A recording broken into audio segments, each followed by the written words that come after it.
வணக்க மக்களே, சற்று முன் வெளியான முக்கியமான அறிவிப்பு.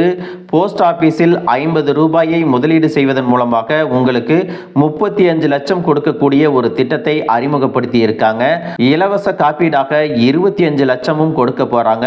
அது என்ன திட்டம், இந்த திட்டத்தில் யாரெல்லாம் பலன் பெற முடியும், அதற்கு என்னென்ன ஆவணங்கள் தேவைப்படுது, அது மட்டுமல்லாமல் இந்த திட்டத்தில் என்னென்ன சலுகைகள் எல்லாம் இருக்கு, இது போன்ற கூடுதலான விவரங்களை தெரிஞ்சுக்க இந்த வீடியோவை ஸ்கிப் பண்ணாம கடைசி வரைக்கும் பாருங்க. அப்பதான் நாங்க சொல்லக்கூடிய தகவல்கள் உங்களுக்கு முழுசா தெரியும். இப்போ வாங்க வீடியோக்குள்ள போயிடலாம். மக்களே, 50 ரூபாயை முதலீடு செய்வதன் மூலம் 35 லட்சம் கொடுக்கக்கூடிய அசத்தலான போஸ்ட் ஆபீஸ் திட்டத்தினுடைய பெயர் என்ன அப்படின்னு பார்த்தீங்கன்னா, கிராம சுரக்ஷா யோஜனா திட்டம். இந்த திட்டம் இந்திய அஞ்சல் துறையால் வழங்கக்கூடிய ஒரு கிராமப்புற அஞ்சல் ஆயுள் காப்பீட்டு திட்டம். இது பொதுமக்களுக்கு நிதி பாதுகாப்பையும் சேமிப்பை ஊக்குவிப்பதையும் நோக்கமாக கொண்டிருக்கிறது. அதோடு இந்த திட்டத்தின் மூலமாக விண்ணப்பதாரருக்கு வாழ்நாள் முழுவதும் காப்பீட்டு தொகை வழங்கும் அப்படின்னு சொல்லியிருக்காங்க. இந்த திட்டத்தின் மூலம் உறுப்பினர்கள் மாதம் 50 ரூபாய் முதல் 150 ரூபாய் வரையிலும் தொகையை செலுத்த முடியும். இது அவர்களின் வயதையும் ஓய்வு பெறும் வயதையும் பொறுத்து ஒவ்வொருவருக்கும் மாறுபடும். ஒருவர் 25 வயதில் 2 லட்சம் காப்பீட்டை 60 வயதில் பெற வேண்டுமானால் மாதம் சுமார் 400 அல்லது 450 வரை செலுத்த வேண்டியிருக்கும் அப்படின்னு சொல்லியிருக்காங்க. இந்த திட்டத்தை தொடங்கும் காலத்தில் 55 வயதிலிருந்து 60 வயது வரை ஓய்வு வயதை நீங்கள் தேர்வு செய்ய வேண்டும். தேர்வு செய்யப்பட்ட வயதுக்கு வந்தவுடன் உங்களுக்கு ஒரு நிலையான தொகை மாத வருமானமாக வழங்கப்படும் அப்படின்னு சொல்லியிருக்காங்க.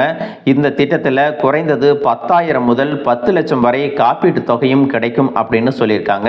இந்த திட்டத்தின் சிறப்பம்சம் என்ன அப்படின்னு பார்த்தீங்கன்னா, ஒருவர் வாழ்நாள் முழுவதும் ஓய்வூதியம் பெற முடியும் என்பதோடு திட்ட உரிமையாளருக்கு ஏதேனும் மரணம் அடைந்தால் அவரது நியமிக்கப்பட்ட வாரிசுதாரருக்கு முழுமையான தொகை வழங்கப்படும். இது ஒரு வகையில் வாழ்க்கை காப்பீட்டு திட்டமாகவும் செயல்படுகிறது அப்படின்னு சொல்லியிருக்காங்க. இந்த திட்டத்தில் மெச்சூரிட்டியாக 35 லட்சம் வரை பெற முடியும் அப்படிங்கிறத ரொம்பவே தெளிவாக சொல்லியிருக்காங்க. இந்த திட்டத்திற்கு எப்படி விண்ணப்பிக்கலாம், என்னென்ன ஆவணங்கள் தேவைப்படுது அப்படின்னு பார்த்தீங்கன்னா, உங்களுக்கு அருகில் இருக்கக்கூடிய அஞ்சலகத்தை நேரில் அணுகி ஆதார் அட்டை, முகவரி சான்றிதழ் மற்றும் புகைப்படம் கொண்டு செல்ல வேண்டும். மருத்துவ சான்றிதழ் இதற்கு தேவையில்லை அப்படின்னு சொல்லியிருக்காங்க. மேலும் இந்த திட்டத்திற்கு பதிவு செய்த பிறகு ஏதாவது சந்தேகம் இருந்தால் அஞ்சலக ஊழியர்கள் அல்லது இந்திய அஞ்சல் இணையதளம் மூலமாக உங்களுடைய சந்தேகங்களை எல்லாம் தெளிவுபடுத்திக் கொள்ளலாம் அப்படின்னு சொல்லியிருக்காங்க.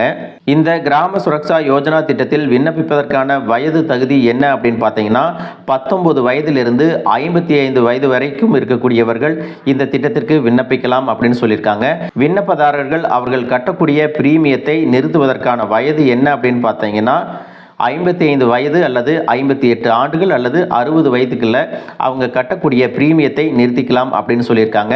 இந்த திட்டத்தில் சேரக்கூடிய நபர்கள் தங்களுடைய பிரீமியத்தை ஒவ்வொரு மாதமும் அல்லது 3 மாதங்களுக்கு ஒரு முறையும் அல்லது 6 மாதங்களுக்கு ஒரு முறையோ அல்லது வருடத்திற்கு ஒரு முறையோ செலுத்திக்கலாம். அந்த ஆப்ஷனும் கொடுத்திருக்காங்க. அதோடு இந்த திட்டத்தில் RPLIயின் இன்சூரன்ஸ் மற்றும் அதிகமான போனஸ்களும் கொடுக்கப்படுகிறது. நீங்க இந்த திட்டத்தில் சேருவதற்கு மருத்துவ பரிசோதனை செய்ய விரும்பவில்லை என்றால் உங்களுக்கு வழங்கக்கூடிய அதிகபட்ச காப்பீட்டு தொகை எவ்வளவு அப்படின்னு பார்த்தீங்கன்னா 25 லட்சம். மற்றும் நீங்க இந்த திட்டத்தில் சேர்ந்த பிறகு சூழ்நிலை காரணமாக பிரீமியத்தை பாதியில கட்ட முடியல அப்படின்னாலும் மீண்டும் விடுபட்டு போன அந்த பிரீமியத்தை எல்லாம் செலுத்தி இந்த பாலிசியை புதுப்பிக்க முடியும். அதோடு 36 மாதங்களுக்கு பிறகு நீங்க இந்த பாலிசியை சரண்டர் பண்ணிட்டு பணத்தை வேண்டுமானாலும் பெற்றுக்கொள்ளலாம் அப்படின்னு சொல்லியிருக்காங்க. காப்பீடு செய்யப்பட்டவர்கள் 48 மாதங்களுக்கு பிறகு இந்த திட்டத்தின் மூலமாக கடனும் பெற்றுக்கொள்ளலாம். அதற்கான வட்டி விகிதம் என்ன அப்படின்னு பார்த்தீங்கன்னா 10% அப்படின்னு சொல்லியிருக்காங்க. மக்களே, இந்த திட்டம் முதிர்வடையும் பொழுது விண்ணப்பதாரர் உயிருடன் இருந்தால் அவர்களுக்கு முழுமையான முதிர்வு தொகையும் சலுகை தொகையும் அதோடு பொருந்தக்கூடிய போனஸ்களையும் பெற முடியும் அப்படின்னு சொல்லியிருக்காங்க. இந்த கிராம சுரக்ஷா யோஜனா திட்டமானது ஓரளவு சிறிய முதலீட்டுடன் பாதுகாப்பான எதிர்காலத்தை கொடுக்கும் அப்படின்னு சொல்லியிருக்காங்க. மக்களே, இந்த வீடியோ உங்களுக்கு ரொம்பவே பயனுள்ளதாக இருந்திருக்கும் அப்படின்னு நினைக்கிறேன். இது போன்ற அரசு அறிவிக்கிற அனைத்து உண்மை அப்டேட்களையும் தெரிஞ்சுக்க நம்ம சேனலை சப்ஸ்கிரைப் பண்ணுங்க. வீடியோ பிடிச்சிருந்தா ஒரு லைக் பட்டனையும் தட்டி விட்டுருங்க. தேங்க்யூ ஃபார் வாட்சிங்.